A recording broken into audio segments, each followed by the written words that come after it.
बुधवार को सुरक्षा एजेंसियों ने कश्मीर में एक बड़े ऑपरेशन को अंजाम दिया। जैसे कि आप जानते हैं कि अवंतीपुरा इलाके के बेगपुरा गांव में सुरक्षा बलों ने हिजबुल के टॉप कमांडर रियाज नाइकू को उसके साथी आदिल के साथ ढेर कर दिया।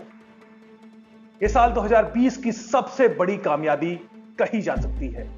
रियाज नाइकू कश्मीर में पाकिस्तान का सबसे बड़ा एसेट था, जो कि 2012 से कई दर्जन आतंकी वारदातों में शामिल रहा था। मई 2017 से रियाज नाइकू कश्मीर में हिजबुल का चीफ था, लेकिन आखिरकार सुरक्षा एजेंसियों ने उसका भी वही हश्र किया जो कि कश्मीर में हर एक आतंकी का होता है। लेकिन जैसे कि आशंका थी, मीडिया के एक बड़े सेक्शन ने बुरहान वानी की तरह रियाज नाइकू की मौत को भी ग्लोरीफाई करना शुरू कर दिया है। ऐसी कहानियां बुननी शुरू कर दी गई हैं जिसमें यह बताया जा रहा है कि रियाज नाइकू किस कदर एक होनहार छात्र रहा और उसने कैसे सुरक्षा एजेंसियों की ज्यादतियों के चलते बंदूक थामी।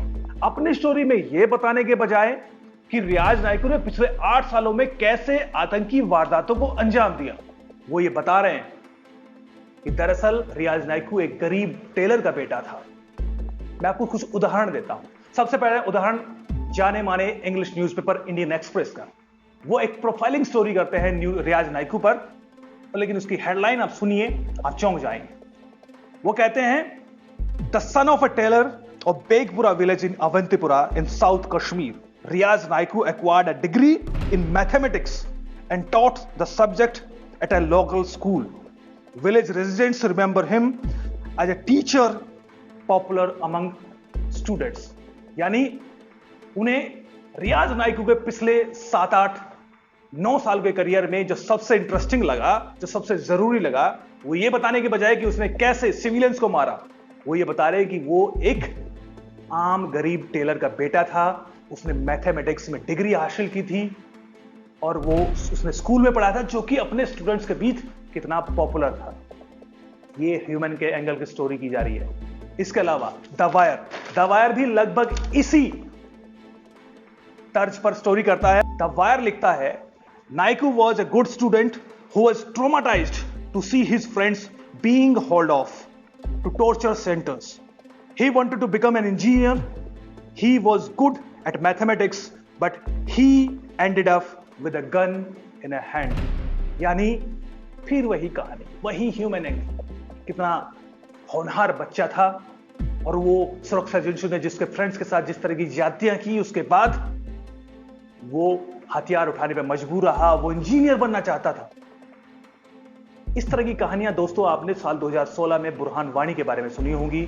आपको याद होगा कि कैसे 2016 में एक जानी मानी पत्रकार ने बुरहान वानी को एक मास्टर, गरीब टीचर के बेटे का तमगा थमाकर उसकी कहानी को ग्लोरीफाई किया था। और आपने देखा कि किस कदर उसके बाद कश्मीर में आतंकवाद की एक नई लहर देखने को मिली थी। कुछ इसी तरह की कोशिश फिर से शुरू कर दी गई है। इसके अलावा टर्की के English news channel TRT world ने रियाज नाइकू पर जो स्टोरी की है उसको देखी। हालांकि एक टर्की का न्यूज चैनल है, उससे उम्मीद क्या की जाए, लेकिन फिर भी उसकी स्टोरी की भाषा देखिए। उनका हेडिंग है कि India killed Kashmir famous rebel Riyaz Naikoo. Famous rebel, militants भी नहीं, टेररिस्ट तो बिल्कुल नहीं, रेबल।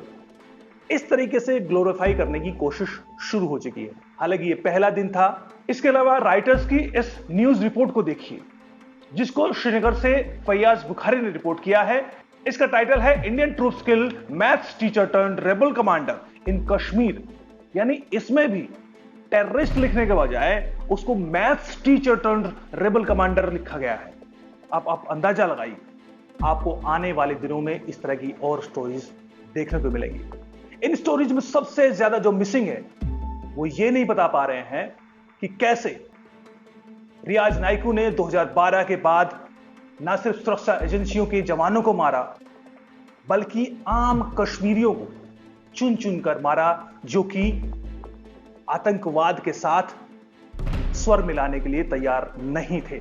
मैं आपको कुछ उदाहरण देता हूं। 17 नवंबर 2018 को रियाज नाइकू के आतंकी शोपिया जिले से 17 साल के नदीम अहमद को अगवा करते हैं इस शक के बिना पर कि उसने आतंकियों के मूवमेंट की सूचना पुलिस को दी थी।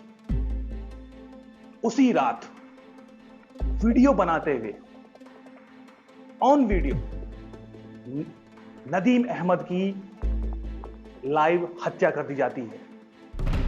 वो रो रहा था, माफी मांग रहा था और बाद में रियाज नायकू उस वीडियो को रिलीज करता है कश्मीर में अपने भय का राज फैलाने के लिए। उसके ठीक बाद रियाज नायकू कुलगाम से एक 19 साल के हुजैफ अशरफ को अगवा करता है। उस पर भी यही शक कि उसने पुलिस को आतंकियों के मूवमेंट की खबर दी थी।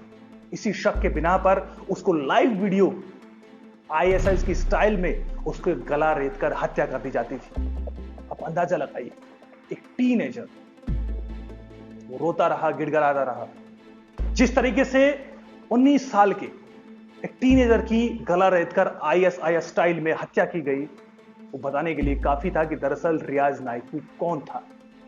लेकिन मीडिया के सेक्शन की प्रोफाइलिंग में, रियाज नायकू की प्रोफाइलिंग स्टोरी में ये बातें आपको नजारा दिखेंगे। वो ये नहीं बताएंगे कि 11 अगस्त 2018 को 11 पुलिसकर्मियों के परिवार वालों को उठा लिया गया था, अगवा कर लिया गया रियाज नायकू ने। वो ये नहीं बताएंगे कि किस कदर आतंकियों के जनाजे पर गन सल्यूट देकर लोगों को डराया जाता था, जनाजे में शामिल होने के लिए लोगों को धमकाया जाता था। वो आपको ये नहीं बताएंगे कि कैसे पिछले कुछ सालों में जम्मू कश्मीर पुलिस के जो सबसे निचली रैंक है एसपीओज पर हमला किया गया, उनके घर में घुसकर उनको मारा गया है। कैसे उनको धमकी दी गई कि वो एसपीओ पद छोड़ दे वरना उनकी हत्या कर दी जाएगी। कैसे उनको अगवा किया गया और उनको मारा गया। इस तरह की दर्जनों वारदात पिछले कई सालों में रियाज नायकू ने अंजाम दी। आपको इस तरह की स्टोरीज रियाज नायकू के बारे में नहीं दिखाई देंगी। आपको बताया जाएगा कि दरअसल वो एक गरीब टेलर का बेटा था। बहरहाल ये पहला दिन था। आने वाले दिनों में आपको इस तरह की स्टोरीज की भरमार दिखेगी। आने वाले दिनों में आप रियाज नायकू के ह्यूमन एंगल पर डिबेट होता दिखेंगे। यही सच है। बहरहाल कोई सबक ले ना ले, कोई सच दिखाए ना दिखाए, इंडियन आर्मी ने, जम्मू कश्मीर पुलिस ने, सुरक्षा एजेंसियों ने कश्मीर में एक बड़ा फैसला लिया है। उनका कहना है कि एनकाउंटर के बाद मारे गए आतंकी की पहचान जाहिर नहीं की जाएगी और ना ही मारे गए आतंकी की लाश को उसके परिवार को सौंपा जाएगा, क्योंकि लगातार मिन्नतें करने के बावजूद भी, लगातार गुहार लगाने के बावजूद भी मीडिया का बड़ा सेक्शन आतंकी के मारे जाने के बाद उसको ग्लोरीफाई करने में लगा रहता है। सोशल मीडिया पर अलगाववादी ताकतें इस कोशिश में लगी रहती हैं कि कैसे किसी भी आतंकी के एनकाउंटर के बाद उसका इस्तेमाल कश्मीर में और आतंकवाद को बढ़ावा देने में किया जाए। इन तमाम हरकतों को रोकने के लिए भारत की सुरक्षा एजेंसियों ने फैसला लिया है। और रियाज नायकू के केस में भी आधिकारिक तौर पर यह नहीं बताया गया कि बेगपुरा एनकाउंटर में हिजबुल चीफ कमांडर रियाज नायकू मारा गया या फिर उसके साथ जो साथी मारा गया है उसकी पहचान क्या थी। बहरहाल सुरक्षा एजेंसी ने बड़ा फैसला लिया है। इतना तय जरूर है कि जिस तरीके से कश्मीर का लॉन्गेस्ट सर्वाइव करने वाला आतंकी ढेर कर दिया गया है, आने वाले दिनों में कश्मीर में शांति होनी तय है। नमस्कार।